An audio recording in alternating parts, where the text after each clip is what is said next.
Bonjour à toutes et à tous, j'espère que vous allez bien. Vous l'avez vu au titre, des collectibles, plus connus sous le nom d'NFT, et même bientôt des stablecoins sur le réseau Bitcoin. C'est maintenant possible grâce à un nouveau protocole dont on va parler tout de suite.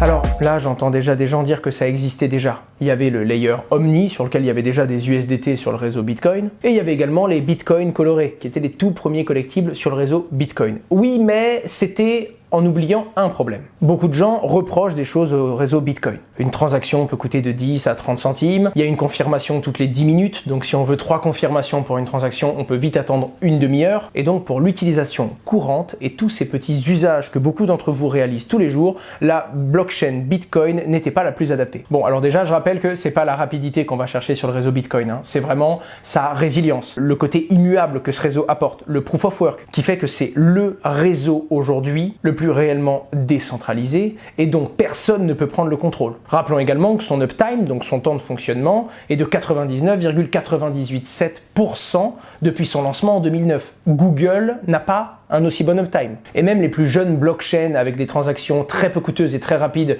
comme le réseau Luna utilisent du Bitcoin en collatéral pour ses propres stablecoins. Je voulais juste faire le point là-dessus parce que les gens oublient beaucoup trop ces points techniques de Bitcoin quand ils parlent uniquement de rapidité et de frais de transaction. Malgré tout, une seconde couche a déjà réglé ça sur Bitcoin. Il s'agissait du Lightning Network. Le Lightning Network, lui, permet de faire des toutes petites ou même des plus grosses transactions très rapidement et à moindre coût, tout en gardant la résilience et toutes les caractéristiques du réseau Bitcoin. Alors, je vais vulgariser très rapidement le Lightning Network. Imaginez que quelqu'un rentre dans un bar et il a prévu d'y rester toute une soirée et avoir plusieurs consommations. Il peut soit, à chaque fois qu'il prend une nouvelle bière ou quelque chose à manger de nouveau, se rendre au bar, faire une transaction, réaliser le paiement, récupérer sa consommation, la consommer, revenir au bar, refaire une commande et réaliser différentes transactions dans la soirée. Ou alors il peut aller au bar, définir une ardoise, d'accord, donc un contrat de confiance entre l'établissement et lui-même, entre ses finances en l'occurrence, réaliser différentes transactions, offrir quelque chose à quelqu'un, consommer quelque chose, recommander quelque chose à consommer 1, 2, 4, 5, 7 fois s'il le veut, et à la fin de la soirée, aller constater de tout ce qu'il doit vis-à-vis de son contrat de confiance avec l'établissement et faire une transaction unique et régler ce qu'il doit. Eh bien, évidemment, c'est vulgarisé à outrance, j'ai vulgarisé pour que ce soit compréhensible de tout le monde, mais c'est ça le Lightning Network. C'est un regroupement de transactions qui va venir diminuer le flux qu'il y a sur la chaîne principale et ainsi avoir beaucoup plus de flexibilité, de rapidité et donc des transactions bien moins coûteuses quand on utilise le Lightning Network. La plupart des gros exchanges l'utilisent. D'ailleurs, vous pouvez vous-même, je vous mets un lien en description avec tous les portefeuilles Lightning Network, recevoir des bitcoins sur un portefeuille et vous amuser à envoyer 100, 500, 800 satoshi d'un portefeuille à un autre en très peu de temps. Mais alors pourquoi on parle du Lightning Network finalement? Il y a eu une très grosse actualité qui pour le coup est passée plutôt inaperçue. Cette actualité, c'est la levée de fonds de 70 millions de dollars du Lightning Labs, notamment le Labs qui s'occupe du développement du Lightning Network. Alors déjà, 70 millions de levée de fonds, c'est 10 millions de plus que la précédente levée. Précédente levée de 60 millions donc, où il y avait à l'époque l'ex-CEO de Twitter, Jack Dorsey. Cette levée de fonds a pour but de venir structurer les équipes et les développements actuels du Lightning Labs, mais également de proposer le fameux protocole Taro. Et c'est lui qui nous intéresse aujourd'hui. En plus de cette levée de fonds et du protocole Taro qui va faire parler du Lightning Network, soyez-en sûrs, on voit des géants qui commencent à s'intéresser au Lightning. Déjà, comme je vous ai dit, la plupart des exchanges, mais on a également des grosses applications comme Cash App, c'est quand même 80 millions d'utilisateurs qui proposent de recevoir ces gains sur le Lightning Network, Twitter.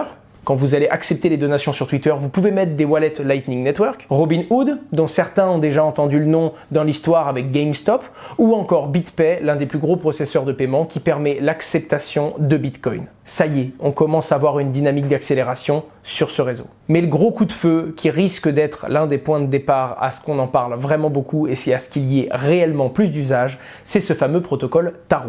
Le protocole Taro va permettre d'émettre des nouveaux assets et donc de créer des nouveaux coins en fait sur le Lightning Network. Donc on a à la fois la rapidité d'exécution du Lightning Network et ses faibles coûts. On a la robustesse et la résilience du réseau Bitcoin, donc de la première couche qui vient nous apporter toutes les garanties du réseau et on va pouvoir en plus de ça y émettre des stablecoins ou encore des collectibles et je ne sais quel autre token. Alors là où peut y avoir plein de tokens natifs Bitcoin qui sont émis, ça c'est une chose et ça va lancer du coup différentes initiatives, mais il y a également un deuxième point important, ces fameux stablecoins. Je le rappelle et j'ai fait une vidéo sur les stablecoins que je vous invite à regarder. Les stablecoins sont très importants pour le développement d'un écosystème blockchain. Le fait de pouvoir rester sur une blockchain en qui on a confiance mais avoir une valeur qui est moins volatile, car pour le coup c'est l'un des vrais défauts que l'on peut donner à Bitcoin quand on veut simplement conserver de la valeur sur le réseau, que ce soit pour la garantie de la valorisation d'un portefeuille, que ce soit pour avoir une agilité quand on veut prendre ou au contraire quitter une position de volatilité, etc., etc. Ça va permettre énormément de choses que beaucoup de gens allaient chercher sur d'autres blockchains jusqu'à présent. C'est drôle parce qu'on en parlait dans la précédente vidéo. Il y a des annonces avec des gros titres mais qui n'ont aucun impact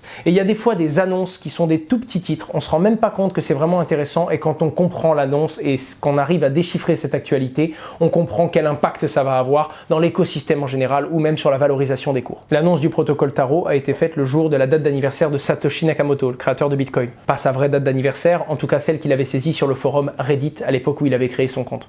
Petit clin d'œil. Et en l'occurrence, si on n'a pas beaucoup entendu parler du lancement de Taro il y a quelques jours, on a encore moins entendu parler de ce qu'il a rendu possible, la mise à jour Taproot. La mise à jour Taproot est pour beaucoup la plus grosse mise à jour qu'il y a eu sur le réseau Bitcoin, donc le plus gros soft fork qu'il y a eu sur le réseau Bitcoin depuis 2017. En réalité, c'est surtout la seule mise à jour qui depuis 2017 vient modifier les règles de consensus de Bitcoin. Mais alors pourquoi on n'en a pas parlé? Simplement parce que c'était très technique. Beaucoup de gens disent oui mais ça sert à rien et ça n'a aucun changement pour les utilisateurs. Ils avaient donc à moitié tort parce que pour le coup ça ne sert pas à rien du tout, mais en effet, il n'y avait pas vraiment d'impact direct pour les utilisateurs. C'était une mise à jour qui a permis d'établir des bases techniques qui ont permis, comme par exemple aujourd'hui, de créer des protocoles comme le protocole Taro. Ce n'était pas possible avant la mise à jour Taproot qu'il y a eu il y a quelques mois. Cette mise à jour a simplement levé des verrous techniques qui ont permis et qui vont permettre dans le futur de développer des usages et de faire en sorte que vous allez utiliser dans votre téléphone, dans votre ordinateur et au quotidien le réseau Bitcoin.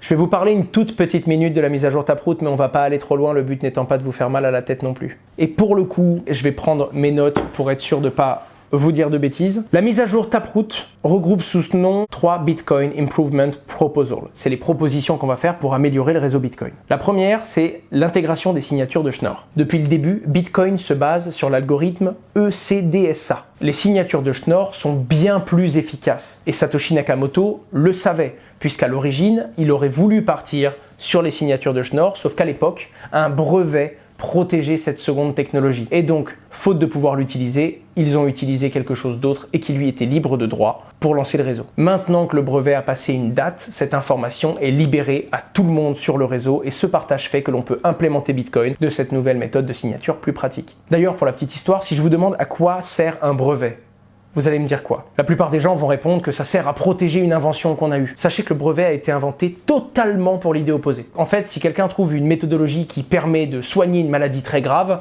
au lieu de la faire partager à la planète entière, elle va très vite essayer de conserver le secret et de l'exploiter pour elle et de vendre cette information très cher à la pièce. Eh bien, le brevet sert à tout l'inverse. Aujourd'hui, quand on a une vraie grosse découverte, on doit la breveter tout de suite pour se protéger et pour en être le propriétaire. Quand on a une instance de breuvage et qu'on obtient un accord, on a protégé la donnée pour un certain temps. Généralement 20 ans. Ce qui veut donc dire que certes, on a l'exclusivité pendant 20 ans, mais à l'issue de ces 20 ans, cette information est partagée afin que tous les êtres humains puissent avancer, évoluer, utiliser le meilleur de l'information et qu'une personne n'ait pas une découverte révolutionnaire et la garde pour elle et pour son profit personnel jusqu'à la fin des temps. Les brevets ont été inventés pour l'exemple parfait que nous venons d'avoir sur le réseau Bitcoin. Au bout d'un certain temps, la découverte est rendue publique et chacun peut librement l'utiliser et l'implémenter. Et c'est d'ailleurs ce qui fait que Bitcoin incrémente petit à petit un peu plus chaque année les nouvelles révolutions technologiques qui lui permettent d'améliorer sa méthode de fonctionnement. Après la signature de Schnorr, la deuxième c'était le Pay to Taproot. Le Pay to Taproot est une condition de dépense, donc c'est la manière dont vont être dépensés les bitcoins à l'issue d'une transaction. Elle permet aux utilisateurs de choisir justement entre les signatures de Schnorr ou encore ce que l'on appelle les racines de l'arbre de Merkle, qui sont, pour vulgariser simplement, un ensemble de scripts alternatifs, mais on n'ira pas plus loin pour cette vidéo. Le troisième point, c'était TapScript. Et en l'occurrence, TapScript, c'est un nouveau type de script de signature qui permet justement d'implémenter les transactions Pay to Taproot que l'on vient à peine de traiter. Et c'est ces 3 implémentations techniques apportées par la mise à jour Taproot de Bitcoin qui ont permis à des protocoles comme Taro de voir le jour sur le Lightning Network et qui nous permettent finalement aujourd'hui d'avoir de nouveaux assets sur le réseau Bitcoin. Poussons un petit peu plus loin l'analyse. Le fait qu'il y ait plus de flux sur le réseau Lightning Network et donc plus de transactions, ça va générer plus de commissions sur les transactions. Et à ce moment-là, ça va rémunérer un petit peu mieux les différentes personnes qui maintiennent un nœud sur ce réseau. Certaines personnes allaient même jusqu'à perdre de l'argent pour maintenir des nœuds à l'heure actuelle. Et seuls les gros nœuds qui avaient énormément de volume arrivaient à être rentables, ce qui rendait la pratique encore plus compliquée. Le fait que ce soit un peu plus rentable et qu'il y ait une incentive économique un peu moins effrayante fait qu'il y aura peut-être plus de nœuds, plus de personnes qui vont faire l'effort de comprendre et de maintenir leur propre nœud sur le réseau Lightning et de fil en aiguille développer l'intégralité de ses fonctionnalités. L'incentive économique, et Satoshi Nakamoto l'avait bien compris avec les mineurs de Bitcoin, est très importante pour le développement d'un système comme celui-ci qui se veut le plus décentralisé possible, avec une certaine autonomie et une capacité d'évoluer à travers le temps. Pour ceux qui connaissent pas du tout Lightning, je vous envoie dans la description, il y a une super vidéo qui a été faite sur le Blue Wallet, un wallet très très simple que vous pouvez installer rapidement pour utiliser le Lightning Network tout en restant sur le réseau Bitcoin. Beaucoup de choses que je vous ai dit dans la vidéo sont documentées en description et si vous avez des questions, n'hésitez pas à les poser en commentaire, ça sert à ça, même si ça permet également de référencer la vidéo comme le petit pouce bleu et ça permet de me soutenir comme le bouton s'abonner. Pour conclure, on risque de voir beaucoup de choses arriver sur le réseau Bitcoin et on risque de voir des nouveaux outils nous permettre de faire d'autres choses que l'on réalisait déjà quotidiennement sur d'autres blockchains. Et je sais bien que c'est pas ces sujets-là qui vont vous le plus frétiller. Je sais bien que beaucoup d'entre vous sont là pour la spéculation, les prochains projets, les prochaines tendances. Mais bien que j'aime également la spéculation et bien que ce soit un sujet qui est traité sur ma chaîne et d'où je fais justement des tutoriels parce que je trouve que l'on manque d'éducation financière et Bitcoin veut également, dans ses valeurs, apporter une liberté et une inclusion financière à tout le monde. Qui veut dire avoir une liberté financière veut dire que l'on doit avoir une autonomie et donc une éducation financière. On doit prendre ses responsabilités et il est donc normal de traiter ce genre de sujet. Malgré tout, il n'y a pas que la spéculation.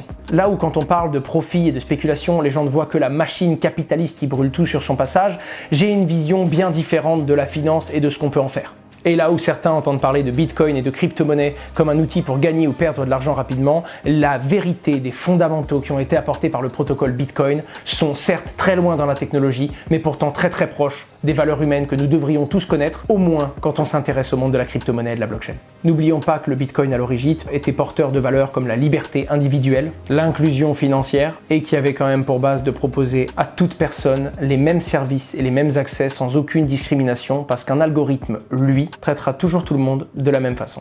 Alors je sais que vous vous intéressez à plein d'autres crypto-monnaies qui prennent, qui perdent de la valeur, qui vont vite dans tous les sens, mais bien qu'on ne puisse pas passer à côté du sujet de la spéculation et bien que ce soit la porte d'entrée pour énormément de monde, il est quand même important de revenir aux valeurs de base qui ont été portées par Bitcoin, que ce soit l'inclusion financière ou la protection des libertés individuelles. Dans un monde qui bouge aussi vite que le nôtre, où il peut se passer des choses horribles très rapidement, tôt ou tard, à un moment, beaucoup d'entre vous se tourneront vers Bitcoin pour les valeurs qu'il portait et pas uniquement le côté spéculatif que nous offre CoinMarketCap. Et même si ce n'est pas le cas, avoir les valeurs avec lesquelles cet écosystème a été créé permet de comprendre beaucoup de choses et permet également de pas simplement viser des objectifs et essayer d'atteindre des résultats, mais nous tient également par une obligation de moyens qui font que tous les raccourcis ne sont pas bons à prendre et qu'il y a également une façon de faire les choses. Et c'est les valeurs que j'aimerais partager avec ma communauté. J'espère que ça vous a plu et si c'est le cas, n'hésitez pas à laisser un petit mot en commentaire. Les plus pertinents, je les remonterai afin de venir complémenter ce sujet et qu'il soit toujours un petit peu plus pertinent au fil des utilisateurs qui découvrent ce contenu et qui viennent donner leur avis. Merci à tous et on se retrouve la semaine prochaine pour une prochaine vidéo.